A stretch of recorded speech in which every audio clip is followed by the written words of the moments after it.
You rolled your eyes.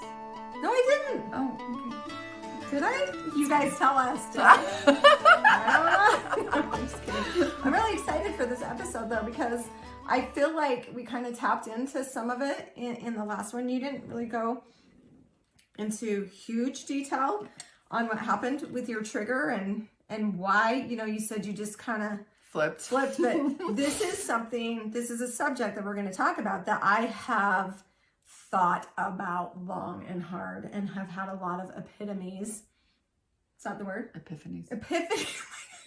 So bad at that. Anyway. Yeah. Tomorrow when we're posting this on the day before St. Patrick's Day. So cheers. Cheers. That's we why have our green jeans. And a little look necklace. Yes. What I'll does that say? Shamrock your world, baby. She probably will. Happy St. Patrick's Day. Happy St. Patrick's Day. Happy St. Patrick's Day. So, going back to what we were talking about in the last episode, will you get a little more vulnerable, because that's what this show's about, into what triggered you and how that came to be? Yes. And you know why it's actually hard for me to talk about this is because in my book, I talk about my addiction and how I started to heal from my son. So and it wasn't just alcohol. Right. So when I drink, I don't feel guilty for drinking. I don't do that. But sometimes when I do it in excess, I do. And I'm doing the keto diet right now. So when I drink, it doesn't take much to make, it's that much faster. It processes. So even if I have, I did have more than just a couple drinks last night or the other night. No, I don't know. And let me say, I don't feel guilty about drinking either. And when you do drink in excess, because I don't want people to hear us and think I can't drink in excess. Sometimes it's super fun. Yeah. Because you go dancing or you go run through the sprinklers. I'm just talking about my life. I've never done just really fun things. And then other times it really is triggering and it brings stuff up. So. Yeah. And honestly, lately that's been the trigger. And the thing is that you're seeing a pattern. I am seeing a pattern. And I actually had said I'm going to put myself in timeout from drinking because of what happened. So it was a trigger it was brought on by alcohol. And the weekend before, there was a trigger brought on by alcohol for my partner, for Brent. Oh, so it's actually really a pattern in your life. And it's becoming a pattern. But the thing is, so here's my thing though, is that it pisses me off that now when I start drinking, I worry that it's going to happen again because I've been with alcoholics in the past. Right. And I'm not saying that I'm an alcoholic. I'm not saying he's an alcoholic. Brent is not, that's my fiance. I'm not saying that. What I'm saying is now because of past triggers and past arguments with past relationships on both of our sides. Right. When we start drinking, it's that much quicker now because we're comfortable with each other, right? So we're getting to that point where it's it doesn't matter. They're going to love me no matter what. It sounds like what I'm hearing, at least, is that you guys are doing a lot of healing with each other. And that's really what is happening. So I'm not saying go drink in excess. I'm not saying any of that. What I'm saying is maybe flip your paradigm when you guys start drinking and be like, there may be some really good stuff that comes out of this. It doesn't maybe feel good right then. Yeah. That is actually going to take us to another level. Because the depth, I know the depth you crave. Yeah. And I crave the same depth. I don't know if a man can match me at the depth I want. So maybe, I'm not saying drink. I'm saying maybe it's taking you guys to a place that you wouldn't get to otherwise, and maybe tap into that energy and don't maybe use the substance and see if you can go there. Yeah. That's beautiful. Well, and that's the cool thing about us though, is that we have been able to go there without it. Mm-hmm. And it's not that, I know this show is about loss and grief, but at the same time, it's also about a healing journey that we're all on, right? And that's part of my healing journey is not just with the loss of my son, but it's also with men. Yeah. And well, yeah, finding too. Yeah, exactly. Well, yeah. Am I gonna find the man I love? Right. I don't know. Yeah. Go ahead. Well, no, I just think that it's important to say that is that, you know, we don't need to drink in order to get deep, which is cool because I've had relationships like that before. The one right before this one was like that. He would not open up to me unless we were drinking. Ooh, maybe that's just a moment of my subconscious that's coming out too that probably causes that trigger. Well, and I'm also wondering, here, I'm going to therapize you. Do you drink possibly to get to a place of depth? You say you go into it and it's already on your mind because of past triggers and past people that you've had. And I may be saying, maybe it's like you're at a point where subconsciously you're wanting to go to the next step, the next phase. And so you're moving in and you're taking some drinks and maybe it explodes on you. It did. Not maybe. Yeah, I know it did. But there is maybe like you're like, I'm ready for the next step. Now I'm not saying we're not, but here's something that I noticed too. After Rick died, I was already drinking a ton before he died. And after I probably actually pulled back and didn't drink as much. However, everyone was scrutinizing me, like just being watched for ridiculous. It was ridiculous. I can say that now. But it was a big topic for some reason, you know, how much I drank and blah, blah, blah, blah, blah, blah, blah, blah. And I felt so shamed by it. And I was always like defending myself. And I remember sitting in the bathtub one day, journaling, you know, because I do that, trying to get to where I was at. And it was this aha moment, like, if you actually have a big trauma or grief or anything, every human being turns to something to help them through. And I'm writing in my journal and I'm like, it could be so many things. You could become a religious fanatic. Yeah. You know, which happens a lot. Oh, absolutely. You could become like, you work out like to get those endorphins to make you feel better constantly, where it's actually not healthy. You could become, you know, like go to work and become a workaholic. Like, so it was this huge aha moment for me. Like, you can't shame me anymore. This is what I'm turning to numb it. You may turn to something else, and how dare you judge me for that? Right. Because it wasn't out of, you know, people were like, it's out of control. It wasn't. Yeah. But my husband had just died. I had 4 children I was raising on my own. Anything I did, it seemed like it got a lot of judgment. Like, I don't know why people watch you like a hawk and stuff like that, but, you know.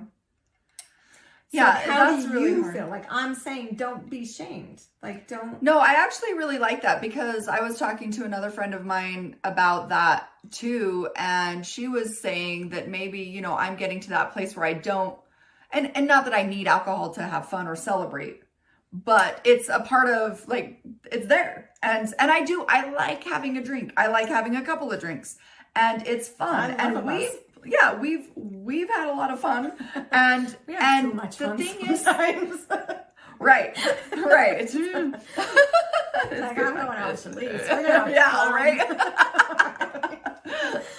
So see, we can get really deep and also have a really good time. But the thing is that I have started, or from past things, started making it so the alcohol was the enemy.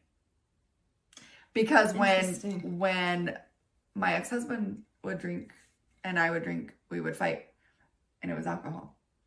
And I think that's when really my common. ex-boyfriend, That's common with relationships. It is. And because it it's the truth serum sometimes, and sometimes it's just you're not in your same mindset, and it's not, you're not in your full power, and it lowers your defenses or your skill sets. Right. And you're not, that's why you shouldn't drink and drive. That's why, you shouldn't have a deep conversation or do deep, I would love to. I like having deep conversations when I've had a couple drinks. Here's something I want to say too. Like, I shouldn't say that because I've had a lot of deep conversations being intoxicated as well, but I'm not, and that was the right, but like because you're not, like when we got in that fight, I was saying things that I would not say. Right. And I don't even feel that. So it's past, so it's like, who are you talking to right now? Are you talking to me, or are you talking to your ex? Mm-hmm. Are you talking to me, or are you talking, like, who is that person that you're seeing in front of you or that's coming up that you're not, it's not me. Right. And in my, when I'm in a good mindset and a not an intoxicated mindset, I know, oh wait, this isn't about you. This is about so-and-so. And I'm just processing this. And I say those things. Right. And we talk through these things. Right. But like, again, the other things that when we got in a fight a few weeks ago, or argument, like, our fights aren't really fights. Like, it's like little snaps, and I'm like, oh, that's a fight. Whenever couples say to me they don't fight, I'm like, then you're really not in. Yeah. You're really not in. If you're just this. Especially with people like us. Yeah. Then there's always, growth. And I'm not saying that you guys have a very happy relationship, but you do have these moments where you're trying to push through different triggers, and he has to be aware of those for you. And I need to be aware of his as well. And it's so awesome actually having a relationship like this, that it's like, oh, we're doing some really deep work here, individually and together. And we get to really define and create this relationship that we always wanted, having all our past baggage and bringing it to the surface and saying, okay, we're dealing with this now. And so the arguments that we have the next day, oh, it's awesome. Because we sit there and we communicate. Yeah, and because you're going deeper. Yep. So here's what I want to ask all of you. This is a great conversation. What past trauma or grief or life experiences affects your relationships? That's my first question. I'm the question person. Another question is, what was it? I don't know. I had it because, what do you feel like when you're in these moments? What is your go-to? Like, Chalese is being super open and vulnerable and telling all of you, like, I go to alcohol. She's saying, she's being very open and saying she's done other stuff, right? And it's alcohol. What do you go to? Like, tell us that. Be open about that. We're being super open. I am very proud of you for being so open and vulnerable, right? But then, like, another thing I want to say is we live in an atmosphere or a culture that really shames alcohol or anything. When I go out of this bubble, I remember sitting at a football stadium in Denver because, my son played football for a university in Denver, and seeing, so there were two contrasting events. I had gone to a jazz game with my son, my younger son, Kyle, and I was with my friend who had a son on the team, and we decided to have a beer, okay? the reaction to that was like, shit, look at these moms, they're having a beer at a Jazz game. It was so shaming. And I'm not saying everyone's like that, but it does reside here. There's a lot of judgment in our bubble. Then, like in a couple of weeks, I went to Denver for a football game, and I'm sitting in the stadium and I'm seeing two dads of players, like one's in the front row of the stadium, one's like 15 rows back, and they're yelling about, let's go get a beer, or let's go get a da-da-da. And they have beer at the stadium, like, and it was tradition to go to this brewery that was right down the street after a game. Like the whole team showed up, all their families showed up, half the school showed up, and getting pitchers and pitchers of beer, right? So in my mind, I'm like, wow. Especially when the two dads were like, I'm like, you're yelling in the stadium. Everyone can hear you that you're going to go get a beer. And it was like, oh, I'm not bad. No. Like, and it was so refreshing. I was so excited. My kids, I was like, did you hear that? Like my kids are like, oh my gosh. So a lot of the times it is like what you've been raised believing, because 9/10 of the world doesn't really think having a few drinks is that big of a deal. And we just happen to live. Yes, we do. In a place, and I love where we live. I love it. I love the people. I love people who are involved in that culture. So many of them. And at the same time, there's a lot of judgment. And you know what? After our break, I want to bring that up too, because there is something I'm very passionate about because of my loss, and it has to do with judgment. Yay. So okay, we'll be love right you guys. back. We'll see you in a minute. Okay. Bye. Hello, welcome back to Keeping It Real with Susan and Chalese. Woo! That's good. Getting better. Yeah. So we left off talking about judgment, and I actually have, it's one of something I'm very passionate about because of the loss of Caleb. And so one of the things that, it just, my blood just boils is when there has been a tragedy, especially the loss of a child, especially, and I'm speaking of this because this is my world. When I hear about an accident or something horrible that's happened to a child, not even death, not even a death. I already know what you're going to say. And people attack them, right? Yes. There was a news story, and I did a coffee talk on this. I think it was last year or the year before. I don't even remember. But I was reading this news story. This toddler it's so horrible. So he was playing out in the yard and stuck his hand under the fence, and he had a little sock on his hand. And the dog next door thought it was a toy. Right. And it was horrific, the things that people were saying on this news feed, it was this news story on Facebook. And the comment after comment after comment after comment of, I would never let my child, how could the mom not be watching the child? How could this, how could that? And it made me so angry, because how many of us, if we really sit back and say, no, my kid was playing in our backyard, I had to run in and pee. Or I let my kids play in the backyard for hours. Right. I mean, I look at them out the window. Yeah. It's like, it's your backyard. It's and you don't know. Maybe the mom was there. Maybe she was gardening. Maybe she was whatever. Maybe the dad was there. Maybe, they had a babysitter. Maybe they're at work making money to feed them. Yes. And whatever. It doesn't matter.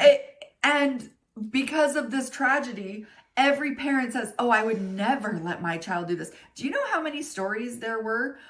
I was told, my friends that came over the day my son died. Oh, this makes this. We're getting real. So, yeah, and said, do not turn on the news. Yeah. Because of how many parents were saying, I would have never let my child, I can't believe she wasn't watching her child. I can't believe this.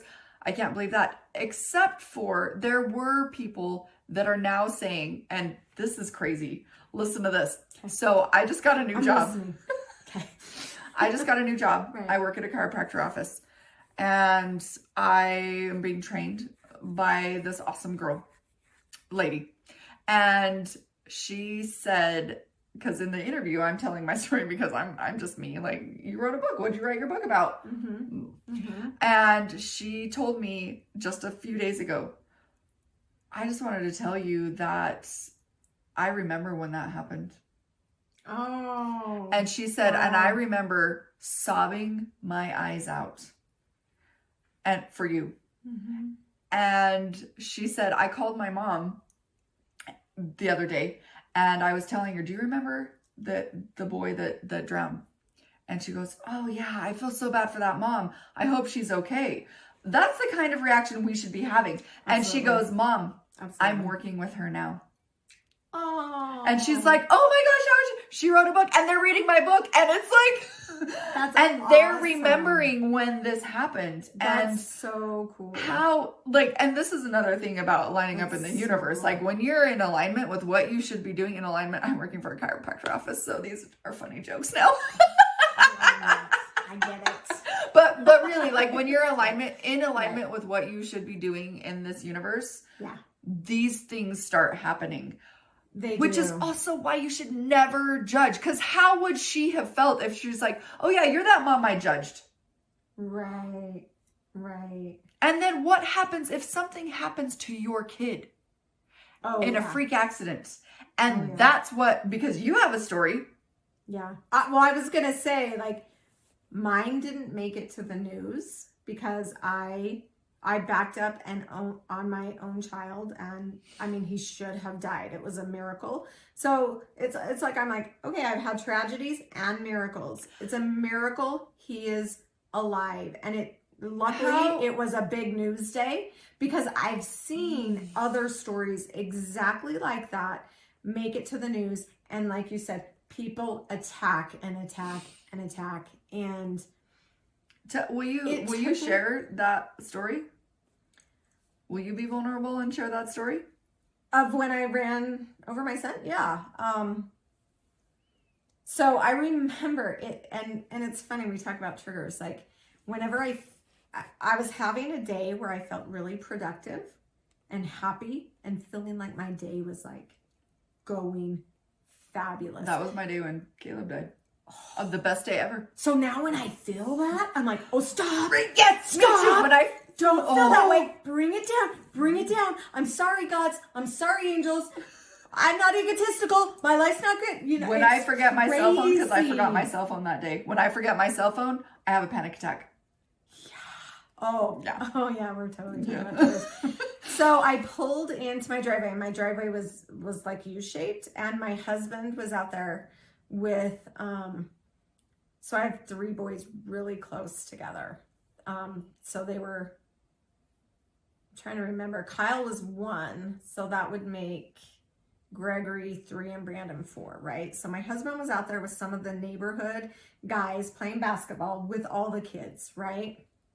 And Kyle, by the way, is the one with the twin. Kyle's the one that with the we talked twin. about last episode. Well, and I love him, but I like his life. He has a twin that passed, right? And that really affected him for much of his childhood. It's kind of passed, or he's suppressing it. I don't know which. Then, so Noah passed, Kyle's alive, and Kyle gets this disorder in his intestines where he is, I would open his diapers. Sorry, Kyle. I love you if you're watching this. And there would be immense amount of blood. Oh. Right? So there's something wrong. And we can't figure it out. My husband's in the medical field. No one can figure out what's wrong with him. Test after test after test. So, I mean, my Brandon and Gregory, God, I love them because here they went through this twin pregnancy that was horrific. not only was it horrific, like I was getting stress tests and ultrasounds every few weeks because, I was mean and hot as hell. Like when I was 10 weeks pregnant, Rick and I went on a trip to San Diego and someone asked me if I was about to deliver. Because I was that big. I'd had two kids that were at that point 2 and 3, right? So I'm huge and I'm sitting in the corner midwinter, like with fans on me. That is what my kids, Brandon and Gregory, remember. Anyway, so Kyle has this disorder. He's with so many tests. We're at the hospital constantly. And miraculously, it goes away. Like overnight. Wow. It just stopped. They wanted, like the doctor wanted to hospitalize him, wanted to do all these tests because it was bad. Like it was really bad and scary. So I'd already lost a child. Here's Kyle. You know, Rick luckily knew, and he was like, no, we're not hospitalizing him. There's nothing, we can figure this out. So really glad that Rick, you know, had that background. So it goes away. Like, oh God. Like, 3 months later, I run him over and almost kill him. And I'm laughing because what else do you do? Like at that moment, I was not laughing. That was a moment where I lost my shit. So like I said, I pulled into our driveway and then I backed up and pulled into the U shape because they were playing basketball over here, right? And I back up to try to go out to the street. You had to go down a lane to get to our house. And I feel I had a Honda Odyssey. I feel it go up and a voice in my head says, you just ran over Kyle. And I crank it into drive, pull forward. Gregory, my son, was in the van with me. And I got out and just started screaming. And, you know, I love Rick. He wasn't the best at like making sure the kids had coats on or whatever, right? Out of the back. But he did. He put Kyle's coat on and the van had gone up and over him and had lacerated his liver. Oh. And if I hadn't stopped when I had, I would have gone over his heart and his head. Oh. But that voice told me to. I went forward. I got out, you know. Thank God. Thank God you listened to that voice. Yeah. It's actually a miracle because, so he got life flighted. You know, I don't know how I have so many life flight experiences. It's like, that's messed up. Anyway, he got life flighted up to primaries. And they said, like, I don't know why he's alive. He should have totally bled out. And, you know, people were really supportive and whatnot, but I have seen stories where, you know, people weren't. And Kyle, again, so here's Kyle. Kyle had to have brain surgery when he was 8. Wow. It's like, wow, he's more than a cat. He has more than my 9 lives. Anyway,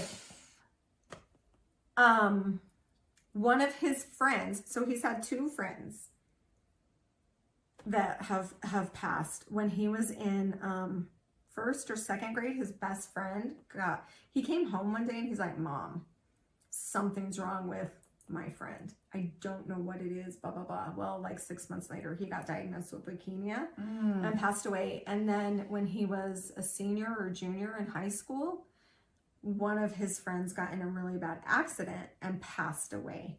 And I remember that. Yeah. I remember that. So what people assumed from the get-go was that he had been texting, right?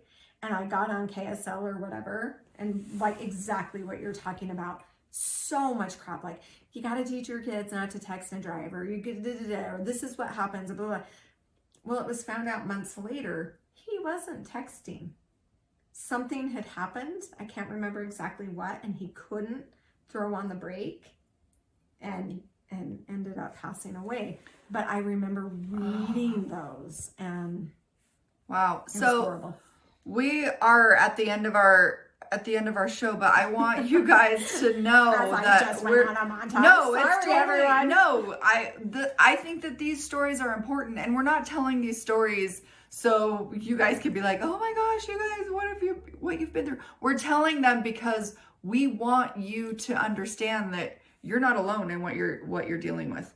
You're not alone in, what you're feeling. And also, please, please, please understand that there is no place for judgment, because do you know what us moms are thinking of when something horrific happens to our children? It's our fault. Oh. It's our fault. We're blaming ourselves so much that when even if you don't say it to our face, when you're putting it out into the universe, when you're doing that, it is coming back to us. We're already blaming ourselves. Yeah, I remember. And how horrible would it be if something happened to your kid or your family, or any of your loved ones? The last thing you're going to want is somebody to say, why weren't you there? Or why didn't you do something different? Because I guarantee you, everything that you're thinking is, why wasn't I there? Why didn't I do something different? So anyway, that's my passionate Right. So take a few moments and ask yourself, do I judge people? Do I think I know? Because one of my biggest lessons with Rick passing away and all the judgment that got thrown my way, I've healed a lot, was, okay, I had thought, what would I do if my husband ever died? And I thought I had that figured out. Now, when he did die, totally different. Yeah. Totally different. So ask yourself, are you a person who shifts to judgment and defensiveness? Or are you a person who shifts to compassion and love? And both of those have their place. I would choose compassion and love, and I think everyone else would. But if you are in that judgment place, and I'm telling you, I shift back and forth. Yeah. We all do it. Absolutely, in the past week, have totally judged and been like, whoa, you got to stop. So, if that's where you're at, think about why. Because there's a defensiveness inside of you. There's actually, when you judge like that, you're defending you on some level, and it's triggering you. So what is that? And I remember going to therapy. I had a wonderful counselor because I felt so much guilt, and I would ask you, what happened for you if you don't feel guilt anymore. I don't know how you get there. Kyle, you know what, that's lived, but she said to me, finally, it was killing me, so much guilt. And she finally said to me, did you do that on purpose? Were you trying to run over your child? Was it something you were trying to do? And I remember the shift. It just shifted me. And I was like, of course no. Yeah. And it shed a lot of that guilt for me. What about you? Do you know what? Actually, I am going to stop us because I think that is a great topic for next week. Okay. Because we can do a whole show. We will. We're going to do a whole show on this. A whole show. Yeah. Okay. Awesome. Well, thanks, guys. Love Happy you. St. Happy St. Patty's Day. We want you to put a picture of yourself on the comments drinking a green drink. It can be water. It can be whatever you want. Beer, water, whatever. We love you. We love you. Mwah. Bye.